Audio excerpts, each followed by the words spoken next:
أعوذ بالله من الشيطان الرجيم بسم الله الرحمن الرحيم الحمد لله رب العالمين والصلاة والسلام على نبينا محمد وعلى آله وأصحابه أجمعين اللهم علمنا ما ينفعنا وانفعنا بما علمتنا وزدنا علما وألحقنا بعبادك الصالحين رب يسر ولا تعسر رب تمم بالخير أما بعد السلام عليكم عزيز برادرlar yaxshimisizlar sog'liklaringiz yaxshimi aziz birodarlar mana Allohning inoyati bilan Allohning fazli bilan Qur'oni Karimni tushunishlik uchun tafsir darslarimizga boshlamoqchimiz inshaalloh. Mana shu darsimiz mobaynida, darsimiz davomida inshaalloh imkon yetganicha muloxas qilib, sizlarni zeriktirmasdan tafsirlarda o'tgan ba'zi ochiqlamalarni sizlarga yetkazishga harakat qilamiz. Va mana shu tafsir darsimizda foydalanadigan kitoblarimiz, ya'ni asosan Tafsirul Jalolayn, Adwaul Bayan, At-Tahrir va At-Tanwir va inshaalloh Tafsirul Baghawi va Nasafiy tafsiri hamda Qodiy Baydoviy tafsiridan foydalanishlikka harakat qilamiz inshaalloh. Mana shu tafsir darslarimizda imkonimiz yetganicha ixtilofli masalalarga kirmaslikka harakat qilamiz. Fiqhiy masalalar bo'ladigan bo'lsa, asos mazhabimiz Hanafi mazhabi bo'ladi inshaalloh. O'sha Hanafi mazhabini ko'rishlarini inshaalloh qo'ldan kelgancha ifoda qilib ketishlikka harakat qilamiz. Mana bugundan e'tiboran ya'ni 25-yilning oxirida boshlayapmiz, oxirgi oyida. Bugundan e'tiboran inshaalloh davomli har hafta dars chiqarishlikka harakat qilamiz va sizlarning duolaringiz bilan, sizlarning yordamlaringiz bilan inshaalloh bu darsimizni davom ettiramiz. Alloh subhanahu va taolodan mana shu darsimizni davomli qilishligini Allohdan so'rab qolamiz va bismillahirrohmanirrohim deya boshlaymiz. Allohning kitobini birinchi bo'lib Fotiha surasi bilan boshlaymiz. Fotiha surasi ismidan ma'lum bo'lganligi kabi ochuvchi degan ma'noni beradi. Chunki Allohning kitobi Qur'oni Karim Fotiha surasi bilan ochiladi. Va bu Fotiha surasini ko'plab ismini zikr qilishganlar olimlar. Ba'zi olimlar buni 20 tadan ko'ra ko'proq ismini sanab o'tishgan, lekin eng ma'ruflari, eng mashhurlari 3 ta. Birinchisi Fotiha surasi, chunki Qur'oni Karim bu sura bilan ochiladi. Ikkinchisi Ummul Kitob deyilar ekan, Ummul Qur'on. Sababi Qur'oni Karimdagi butun masalalar ijmolan Fotiha surasida bor. Va uchinchi o'laroq Sab'ul Mathani takror o'qilgan yoki takrorlangan 7 degan ma'noni ifoda qiladi. Bu bo'lsa har namozda takror o'qiganligimiz uchun yoki 2 marta tushganligi uchun. Fotiha surasi aslan Makki suralardan bo'lib, Makkada nozil bo'lgan. Mana bu yerda Suratul Fatiha Jalolayn tafsirida Suratul Fatiha Makkiyatun 7 ayatin bil basmalati. Bismillahirrohmanirrohim bilan 7 oyatdir. Makki suradir. In kanat minha agar Fotiha surasidan sanalsa. Bunda ixtilof bor. Ba'zilar bu Bismillahirrohmanirrohimni Fotihadan deyishgan va ba'zilar esa Fotihadan deyishmagan. Xossatan Hanafi mazhabida Bismillahirrohmanirrohim Fotihadan bir oyat emas. Imom Shofiy mazhabida Qur'oni Karimdagi har bir bismillah Qur'ondan bir oyatdir va ba'zi olimlarga ko'ra Fotiha surasidagi Bismillahirrohmanirrohim Qur'oni Karimdan bir oyatdir, qolganlari esa vasl uchun keladi. Shunday qilib bu Bismillahirrohmanirrohimda ixtilof bor. Endi bu suraning makki bo'lganligini, Makkada nozil bo'lganligini ifoda qildik. Endi Bismillahirrohmanirrohim deya boshlaymiz. Bismillahirrohmanirrohim mehribon va rahimli bo'lgan Allohning ismi bilan boshlayman. Bu yerdagi ba harfi jari mana shu mahzuf bo'lgan fe'lga bog'lanib yoki boshlayman yoki atlu yoki aqra'u shunga o'xshagan fe'llarga bog'lanadi. Agar biz biron bir amal qilayotgan bo'lsak, a'malu bismillah, agar yeyotgan bo'lsak, akulu bismillahirrohmanirrohim deya mana shunday shu fe'llarni bu yerga taqdir qilamiz. Bismillahi Allohning ismi bilan boshlayman. Ar-Rahman, Rahmon va Rahim bo'lgan, ya'ni mehribon va rahimli bo'lgan zot. Bularning hammasini inshaalloh Fotiha surasida kelganda mana shuni ochiqlab o'tamiz Allohning izni bilan. Alhamdu, butun hamdlar, barcha hamdlar lillahi Alloh taologa maxsusdir. Bu yerda hamd kalimasi mufrat bo'lishligiga qaramasdan biz barcha hamdlar deya ma'no berdik, chunki bu yerdagi barcha kalimasini bu alif lomdan oldi. Arab tili nihoyatda boy til bo'lganligi uchun alif lom bilan kelganda boshqa ma'no ifoda qiladi va u ham 3-4 xil ya'ni ma'no ifoda qiladi o'sha alif lomning o'zi. Alif lomsiz kelganda esa boshqa bir ma'no ifoda qiladi. Shuning uchun bu yerda alif lomdan olyapti. Alhamdu barcha hamdlar lillahi Alloh taologa maxsusdir. Bu yerdagi maxsus kalimasini bu yerdagi kichkina lomdan olyapmiz lidagi. Ya'ni Alloh taologa maxsusdir. Ya'ni butun hamdlarga, barcha hamdlarga loyiq bo'lgan zot yolg'iz Alloh subhanahu va taolodir degan ma'noni ifoda qiladi. Alloh lafzi faqatgina Alloh uchun ishlatilib, boshqa biron narsa bu lafz bilan ismlantirilmaydi. Faqatgina Alloh subhanahu va taoloning o'zi mana shu Alloh lafzi bilan ismlantiriladi. Robbil alamin, olamlarning Robbi bo'lgan. Robb kalimasi tarbiya qiluvchi yoki parvarish qiluvchi degan ma'nolarni ifoda qiladi. Molik, hokim, egasi degan ma'nolarni ham ifoda qiladi. Al-alamin bu yerda butun mahluqotning Robbi, ya'ni butun mahluqotni parvarish qiluvchi yoki inson va jinning Robbi. Ya'ni bu yerda Robbil alamin ikki ma'noga kelishligini ifoda qilishgan. Ba'zilar aytganki, bu yerdagi olamindan maqsad jinlar va insonlar. Chunki Furqon surasida liyakuna lil alamina nadhira, ya'ni olamlarga tanbih qiluvchi bo'lishligi uchun yuborildi. Demakki, bu yerda olamindan maqsad inson va jinlar. Yoki boshqa bir oyatda va qala fir'aunu va ma robbul alamin, mana shu yerda keladi. Va qala fir'aunu va ma robbul alamin, Fir'aun aytdi, olamlarning Robbi kimdir dedi. Musa alayhisalom esa qala robbus samawati val ardi va ma baynahuma, osmonlar va yer va ikkovining orasidagilarning Robbi. Demakki, olamindan maqsad nima ekan? Butun mahluqot.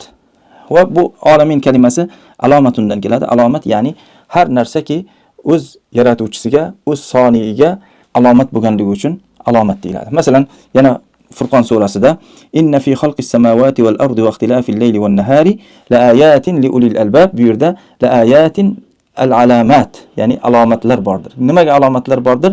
Alloh taoloning birligiga va cheksiz qudratiga. Kimlar uchun? Liulil albab, aql egalari uchun. Demakki, bu yerdagi olamindan maqsad butun borliqlar bo'lishi mumkin ekan. Umum ma'no beradigan bo'lsak, barcha olamlarni tarbiya qiluvchi, yo'qdan bor qiluvchi va ularni rizqlantiruvchi hamda ularni soniya parvarish qilgan zot Alloh subhanahu va taolo hamd aytilishlikka yolg'iz loyiq bo'lgan zotdir. Ar-Rahmanir Rahim, endi tarbiya qilishlik Robbil alamin dedik. Mana shu qisqacha Alloh subhanahu va taolo qanday tarbiya qiladi? Ar-Rahman butun ne'matlari bilan barcha mahluqotga rahim qilishlik bilan. Ar-Rahman, Ar-Rahim. Ar-Rahman dunyoda kofirlar va mu'minlar, hayvonlar, jinlar hammasiga rahmat qiluvchi ma'nosini berishgan olimlarimiz. Rahim esa oxiratda faqatgina mu'minlarga yordam beruvchi, mu'minlarga mehribonlik qiluvchi deya ma'no berishgan ekan.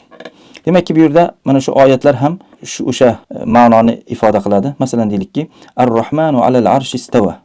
Fadakara al-istiwa'a bi ismihi ar-Rahman. Istiwa kalimasini Rahmon ismi bilan zikr qildi. Nima uchun? Liya'umma jami'a xalqihi bi rahmatihi.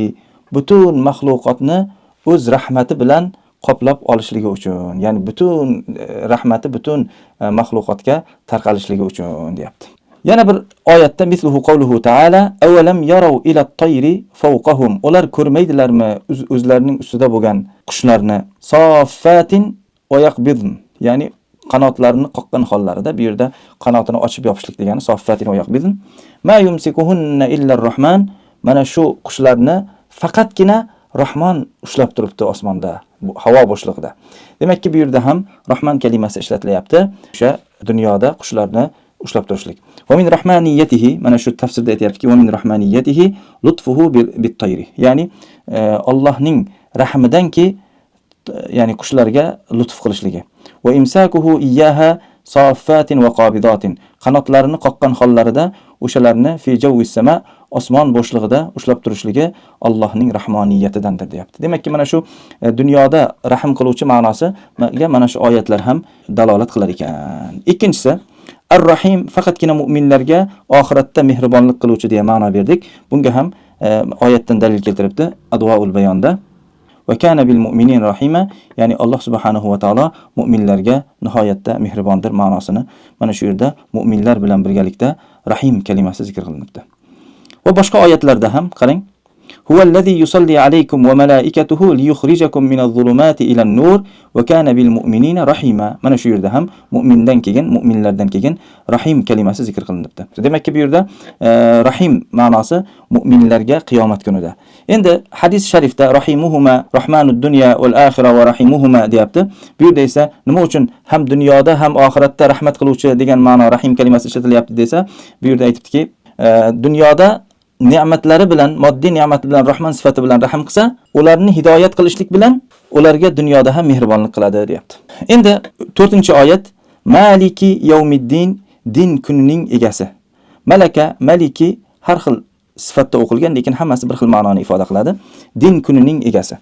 Bu yerda Alloh subhanahu va taolo din kunining egasi kalimasi bilan aslida mana shu Robbil alamindan farqli o'laroq Alloh subhanahu va taolo nafaqat din kunini, balki butun zamon va makonlarni, hamma narsani egasidir. Lekin bu yerda xossatan din kunini egasi deyishlik, bu yerda vallohu alam ikki xil ma'no bor. Birinchisi, Alloh subhanahu va taolo dunyoda ba'zi insonlarga muaqqat ozgina vaqt bo'lsa ham ularga hokimiyat bergan, ularga mulk bergan va o'z mulkida tasarruf haqqi bergan. Mana shu tasarruf haqqi qiyomatda hech kimda bo'lmaydi, faqatgina Alloh subhanahu va taoloda bo'ladi. Va bironta kishi biron bir e'tiroz bildirishlikka yoki biron bir fikr bildirishlikka ham qodir bo'lmaydi qiyomat kunida. Shuning uchun Maliki yawmiddin, din kunining egasi, ya'ni din kunida faqatgina so'z egasi Alloh subhanahu va taolo bo'ladi. Yoki endi Alloh subhanahu va taolo mana shu yerda ne'matlarini va parvarish qilishligini Alloh subhanahu va taolo bizlarga eslatib o'tgandan keyin va kofirlarga tahdid va mu'minlarga mukofotni Malik yawmiddin bilan zikr qilyapti. Qanday? Masalan, Alloh subhanahu va taolo dunyoda ba'zi insonlarga ne'mati bilan hokimiyat beradi. Va mana shu ne'matga shukr qilishni yeriga isyon qiladida jahannamga mustahaq bo'ladi. Va shu isyoni bilan yolg'iz Allohga hisobga boradi, yolg'iz o'zi. Bir oyatda keladi, vallohu alam, Maryam surasida, kulluhum atihi yawmal qiyamati farda. Har bir kishi Alloh subhanahu va taoloning huzuriga yolg'iz o'laroq boradi. Masalan, dunyoda ko'ramiz ba'zilarni yuzlarcha, balki minglarcha atrofida terixlari, quruvchilari bo'ladi. Va hech qachon ular yolg'iz qolmaydi. Mana shu insonlar ham Alloh taoloning oldiga yolg'och va yolg'iz bo'lgan holda hisob-kitobga boradi. Mana shu yerda mana shunday insonlarga tahdid bor. Endi mu'minlarga rahim, ya'ni mehribonlik mukofot bor deganimiz, masalan, dunyoda qiynaldi, Allohga ibodatini qildi va Allohning yo'lida yurdi, payg'ambar sollallohu alayhi vasallamga tobi bo'ldi. Undan keyin o'sha mukofotni Allohning o'zidan oladi. Mana shu ham Malik yawmiddin, din o'sha hokimdan oladi. Alloh subhanahu va taolodan, mutlaq hokimdan mana shu mu'minlar uchun mukofot hisoblanadi. Endi umum bir ma'noga qaraydigan bo'lsak, qarang, bu yerda birozdan keyin bahs qilamiz. Mana shu uslub ham o'zgaradi. Nima uchun uslub o'zgardi? Mana shuni qisqacha hozir zikr qilib o'tamiz. Alloh subhanahu va taolo har insonni va har maxluqotni soniya tarbiya qilgan bo'lsa, uni yedirgan, ichirgan, kiydirgan va undan keyin uni parvarish qilgan va uni hech kimga muhtoj qilmagan. Va mana shu sifatlarga ega bo'lishligi bilan hamd aytilishlikka loyiq bo'ldimi? Albatta, mana shu sifatga ega bo'lgan kishigina hamd aytilishlikka loyiq bo'ladi. Qodi Baydoviy tafsirida aytiladiki, mana shu sifatlarga ega bo'lmagan kishi qo'ying ibodat qilinishlikka, balki ular maqtalishga ham arzimaydi deydi. Endi Alloh subhanahu va taolo butun maxluqotga rahmati bilan muomala qildi va oxiratda esa mu'minlarga xossatan mehribonlik qildi. Va o'sha eng qiyin bo'lgan kunning egasi, yolg'iz hukmdor.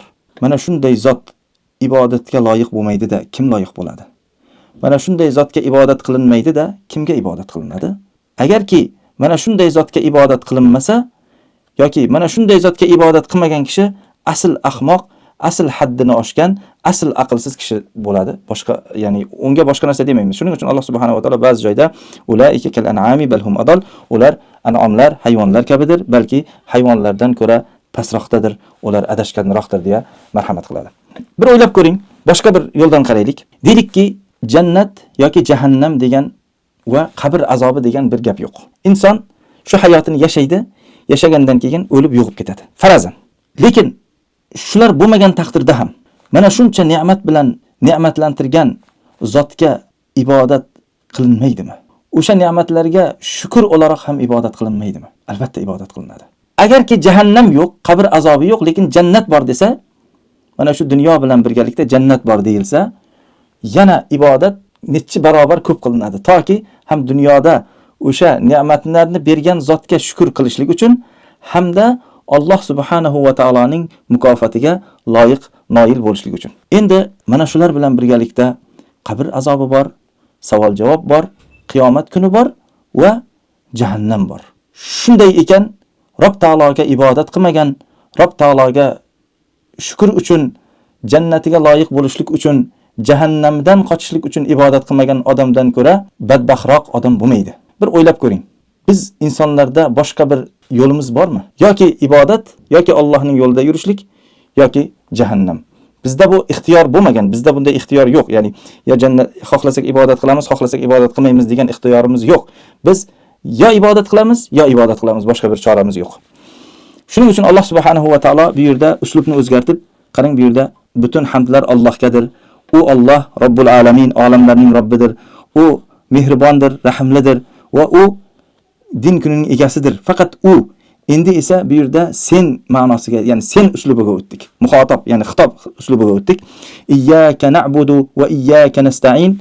Faqatgina senga ibodat qilar, faqatgina sendan yordam so'raymiz. Bu yerda faqatgina ma'nosi aslida mana shu iyyaka na'bududan keyin kelishi kerak bo'lgan holda, oldin kelganligi uchun, iyyaka na'budu bo'lganligi uchun, na'buduka bo'lishi kerak ekan, iyyaka na'budu bo'lganligi uchun hasr ifoda qiladi, taxsis ifoda qiladi.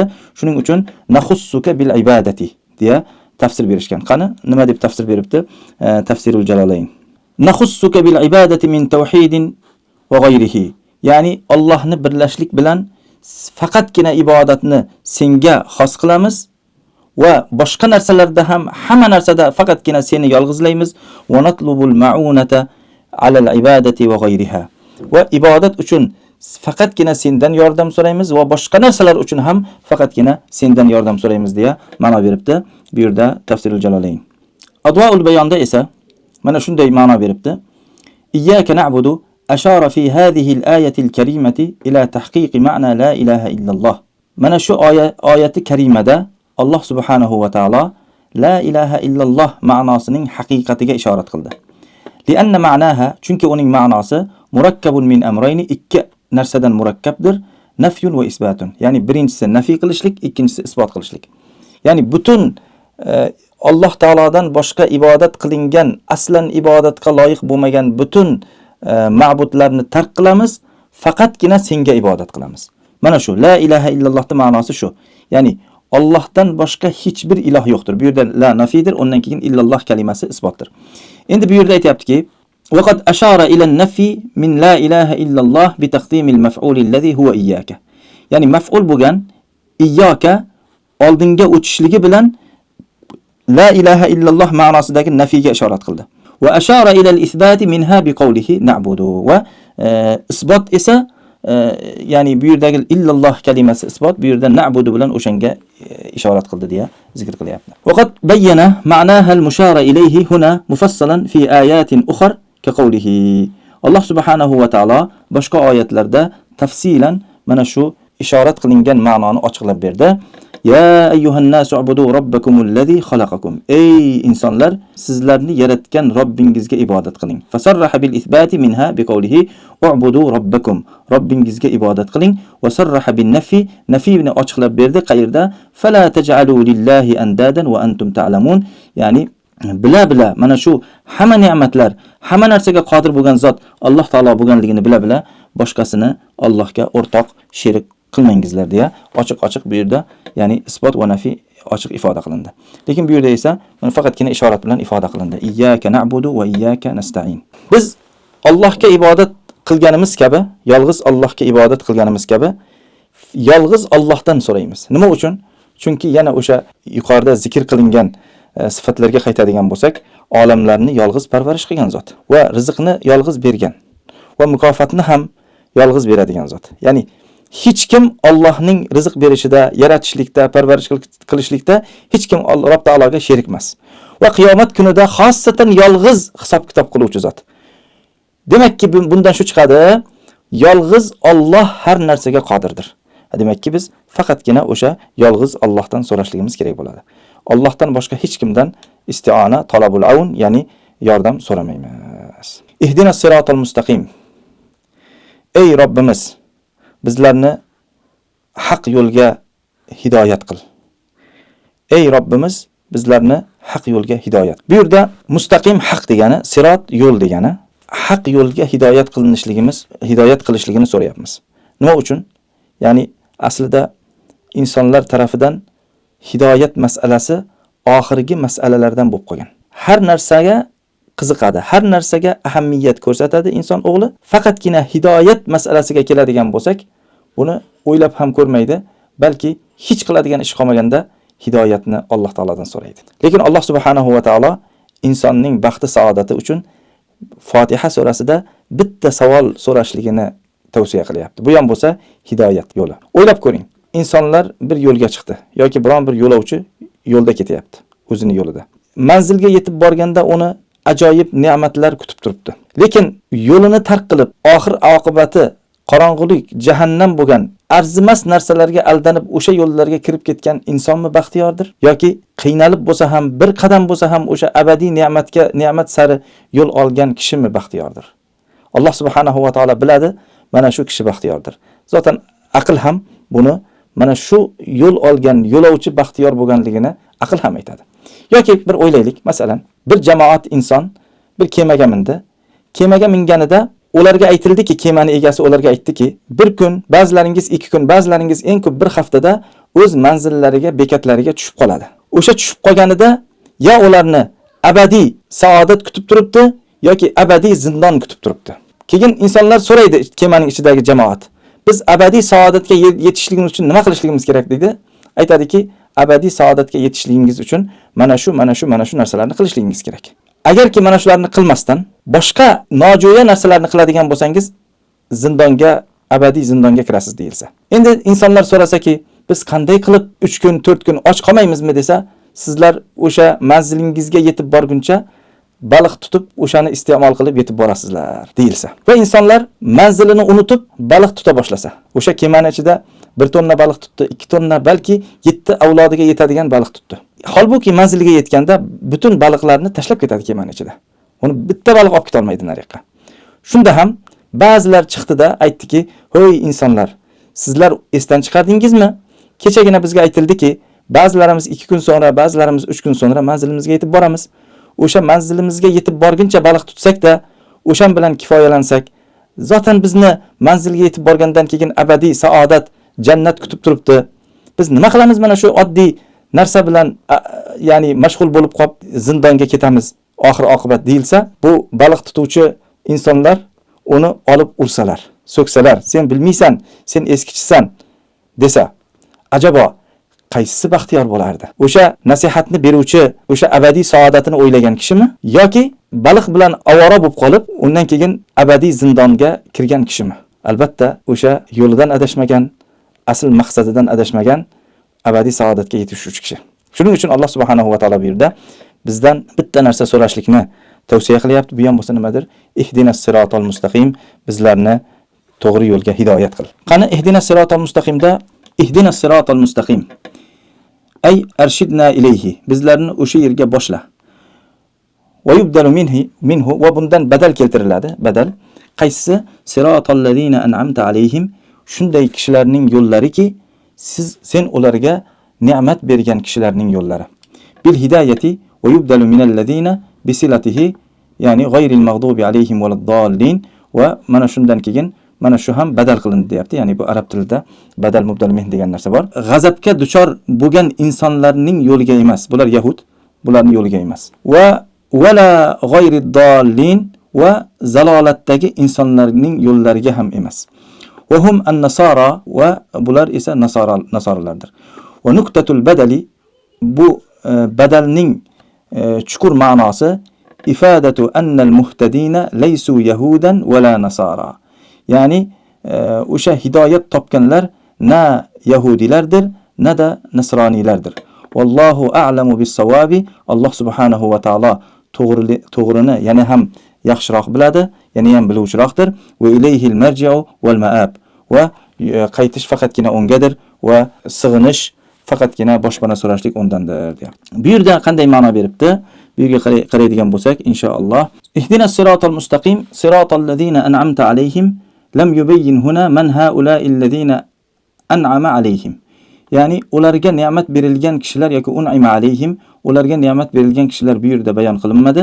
Va bayyana zalika fi mawdi'in akhar, boshqa yerda Alloh subhanahu va taolo buni bayon qildi. Aytdiki, bi qawlihi, Alloh mana shu so'zi bilan, fa ulaika, mana shularki, ya'ni mu'minlardan bahs qilyapti.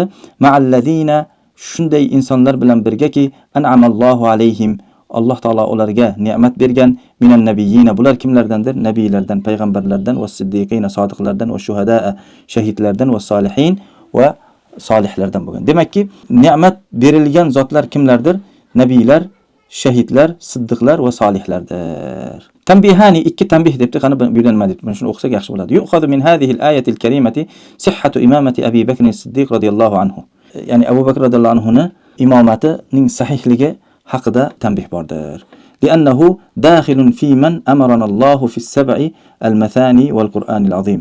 Alloh subhanahu va taolo mana shu sab'ul masonida, ya'ni Fotiha surasida zikr qilgan ne'matlarning ichida Abu Bakr Siddiq radhiyallohu anhu ham bor. A'ni al-Fatiha, Fotiha surasida. Bi an nas'alahu ay yahdiyana siratahum, ularning yo'liga hidoyat qilishligi uchun. Fadalla zalika ala anna siratahum huwa as-siratul mustaqim. Mana shu oyat dalolat qiladiki, mana shu sahobalarning yo'li mana shu haq yo'ldir. Va zalika fi qawlihi ihdinas siratal mustaqim siratal ladzina an'amta alayhim ghayril maghdubi alayhim waladdallin wa qad bayyana alladzina an'ama alayhim fa'adda minhum as-siddiqin, ya'ni sodiqlarni, va qad bayyana sallallohu alayhi va sallam Abu Bakr radhiyallohu anhu min as-siddiqin, va payg'ambar sollallohu alayhi vasallam esa Abu Bakr radhiyallohu siddiqindan deya bayon qilgan. Fattadaha annahu dakhilun fil ladzina an'ama Allohu alayhim. Ya'ni bu oyat ham ochiqlaydiki yoki payg'ambar sollallohu alayhi vasallam so'zi ham ochiqlaydiki, Abu Bakr radhiyallohu anhu mana shu ne'matlangan insonlarning ichidadir. Allazina amarana Allohu an nas'alahu al-hidayata ila siratihim. Falam yabqa labsun fi anna Abu Bakr as-Siddiq radhiyallohu anhu ala as-siratil mustaqim, ya'ni haq yo'lda bo'lganligida biron bir shubha qolmadi. Ikkinchi tanbih esa, qad alimta anna as-siddiqina min allazina an'ama Allohu alayhim wa qad sarraha ta'ala bi anna Maryama ibnata Imron siddiqatun fi qawlihi. Va Imronning qizi Maryam onamiz ham siddiqadir, ya'ni shu Alloh taoloning so'zi, va ummuhu siddiqatun deya keladi. Ghayril maghdubi alayhim waladdallin, qala jamaahiru min ulama'it tafsir. Tafsir olimlarining jumhuri shunday deyishdi: al-maghdubi alayhim al-yahud, yahudlar bo'lar ekan. Ad-dallun an-nasara, ya'ni dollundan maqsad nasroniylardir. Chunki bu yerda masalan yahudlar zikr qilingan oyatlarda faba'u bi ghadabin ala ghadab yoki hal unabbiukum bi sharrin min zalika mathubatan indallohi man la'anahu Allahu wa ghadiba alayhi. Mana shu yerda ham innal ladzina ittakhadhul ijla sayanaluhum ghadabun. Ad-dallin nasroniylar ekanligiga oyatdan dalil. Va la tattabi'u ahwa'a qaumin qad dallu min qablu wa adallu kaseeran va dallu an sawa'is sabil. Mana shu oyatlar, ya'ni g'azablangan kishilarning yahudlar bo'lganligi, zalolatda bo'lgan kishilarning esa o'sha nasroniylar bo'lganligi. Endi biz faqatgina g'azablanganlar faqatgina yahudlar va zalolatdagilar faqatgina nasroniylar deyishlik bilan birga o'shalarning yo'liga tobi bo'lganlar ham bo'lmasa mana shu oyat zikr qilinmasdi. Ya'ni ya Robbi, ey Robbimiz, bizlarni to'g'ri yo'lga, haq yo'lga hidoyat qil va sen ne'matlantirgan kishilarning yo'llariga hidoyat qil. G'azablanganlarning, g'azabga duchor bo'lganlarning yo'llariga emas. Agar biz o'sha yo'llarda bo'lsak, biz ham g'azabga duchor bo'lganlar safida bo'lib qolamiz ekan. Demakki, bundan shu chiqadi, qanchalik yahudlar zikr qilinsa ham, yahudlar mana shulardan deya aytilsa ham, mana shu yahudlarning yo'lidagilar ham g'azabga duchor bo'lib qolishligi hech gap emas. Chunki biz Rob taolodan mana shu g'azabga duchor bo'lganlarning yo'lidan panoh so'rayapmiz. Nima uchun? O'shalarning yo'liga kiradigan bo'lsak, vallohu a'lam, o'sha kirgan kishilar ham o'sha g'azabga duchor bo'lganlardan bo'lib qolishligi hech gap emas. Yoki zalolatdagi insonlar qanchalik nasroniylar deya ifoda qilinsa ham, o'shalarning yo'liga kirganlar ham o'sha zalolatdagi insonlardan bo'lib qolishi mumkin. Sababi mana shu oyatda biz nima uchun so'rayapmiz? Nasroniy bo'lmagan holda o'shalarning yo'liga ketib qolmay. Ya'ni o'shalarning yo'liga tobi bo'lsak, biz ham o'sha nasroniylar kabi zalolatda bo'lib qolishligimiz mumkin. Alloh taolo o'zi qo'rasin. Endi oxirgi o'laroq mana shu oyatlarni o'qiganimizda o'zimizni shu sirotul mustaqim haq yo'lga borishlik uchun Allohga muhtoj bo'lganligimizni his qilishligimiz kerak. Va mana shuni yolvorib Allohdan so'rashligimiz kerak. Chunki hech bir inson o'zini noto'g'ri yo'lda deb bilmaydi. Albatta bizlarni shu yo'lni haq bo'lganligiga, o'zimiz tutgan yo'lni haq bo'lganligiga har kimni dalili bo'lganligi kabi bizlarning ham dalilimiz bor. Bu ham nimadir? O'sha payg'ambarlarga tobi bo'lish, siddiqlarga tobi bo'lish, shahidlarga tobi bo'lish va solihlarga tobi bo'lish. Ikkinchisi, agarki biz mana shunga tobi bo'ldik, o'sha yo'lga tushib oldik, keyin undan keyin yana ihdinas siratal mustaqimni aytaveramiz. Bu nima degani bu? Ya Robbim, bizlarni o'sha yo'lda sobit qil, qadamimizni toydirma. Masalan, Ali Imron surasida keladi. Robbana la tuzigh qulubana ba'da id hadaytana va hab lana min ladunka rahma. Ey Robbimiz, bizlarni hidoyat qilgandan keyin qalblarimizni toydirma. Demakki, agarki inson to'g'ri yo'lda bo'lsa va bu to'g'ri yo'lda bo'lishligi bu insonning adashib ketmaydi degan ma'noga kelmaydi ekan. Shuning uchun biz birinchi o'rinda to'g'ri yo'lni topishlik uchun Allohga yolvorib so'raymiz. Allohumma arinal haqqa haqqan warzuqna ittiba'a. Ey Robbimiz, bizlarga haqni haq olarak ko'rsat va bunga tobi bo'lishlikni nasib qil. Va arinal batila batilan, botilni esa botil olarak ko'rsat. Warzuqna ijtinaba, va o'shandan uzoqlashtir. Demakki biz haq yo'lni topishlik uchun o'zimizni zalolatda his qilishligimiz kerak.